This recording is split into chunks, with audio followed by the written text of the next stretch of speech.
everyone, welcome to New Bear. Today we're going to look at block tatting. This kind of tatting allows us to create solid squares or rectangles by using our chains.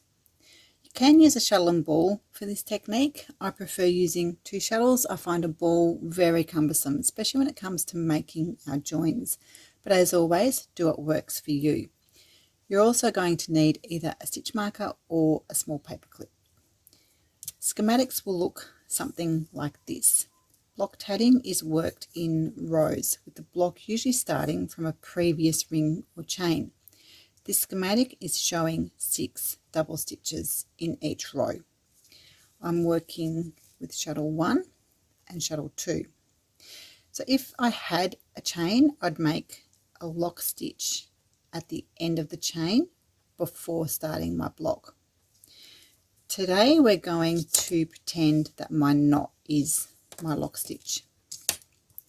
As you set up for a chain, if you can get the thread, pop your stitch marker on your second shuttle thread or your ball thread.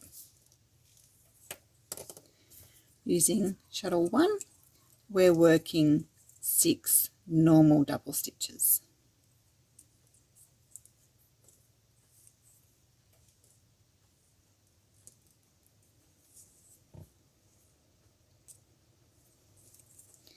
Snug your stitches, and that's row 1 completed. Our hand setup for row 2 stays the same. The only thing we change is the flipping of our stitch. We flipped our stitches in row 1, we wrap our stitches in row 2, and that means we're working with rods, reverse order of double stitches. So make the second half of your stitch first, don't flip it, pull it all the way down so that it butts up against the last stitch of row 1. Make the first half of your stitch, and again don't flip it, pull it all the way down. We're putting in a very small joining picot. Now that's important, our picots need to be quite tiny. And finish out our set of 6. Snug your stitches. So we're really making 7 stitches for the row. Our count is 1 picot 6. I'm going to explain why in a second. Because our stitches aren't flipped, they're going to face downwards. When we take row 2 and fold it back over the top of row 1, our stitches will face the right way up. We're going to join back to row 1, so take the stitch marker out,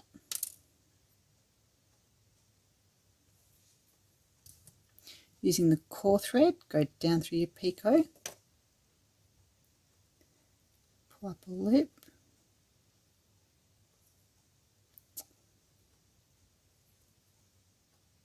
try not to split your ply,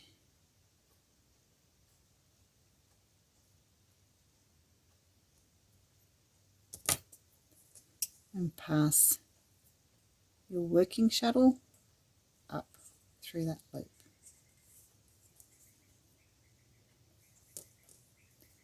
And adjust. For our third row, we're making normal double stitches again. So our rows alternate between normal double stitches and rods. Make your first stitch, your very small picot, and finish out the row with 6. Snug your stitches, and we're ready to join again. Take your crochet hook down through the picot, pull up your core thread,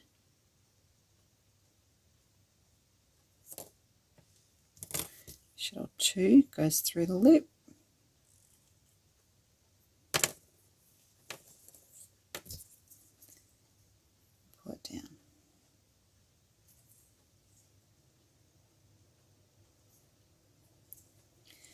As we begin row 4 with our first double stitch and picot, I want to ask the big why question. I like to know how stuff works. I like to know the reason for doing a particular stitch or a particular join at a certain time. Sometimes the reason is simply personal preference, and sometimes there's a functional reason. So my question is, why are we making a single double stitch and then the joining picot before continuing our row? Why don't we just whack the picot in at the start and get on with it? Now, not judging my magnificent drawing ability, this represents, or is supposed to represent, our block. We have our previous chain element, a picot, and the number of stitches for that row. Then we have our single double stitch, picot, and the number of stitches for the next row. Single double stitch, picot, number of stitches in the row.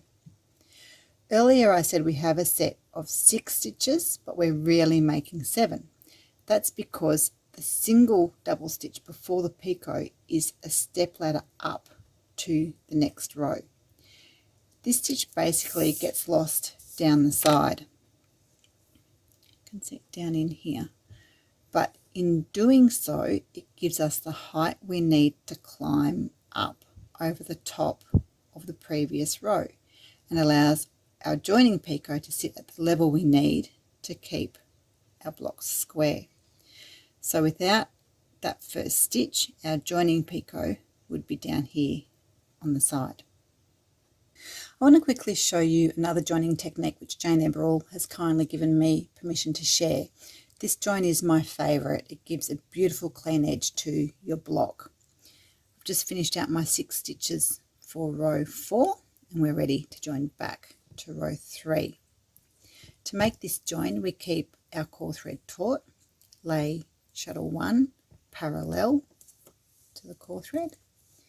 Use your crochet hook to go down through the picot, under the core thread, and pull up the thread from shuttle 1.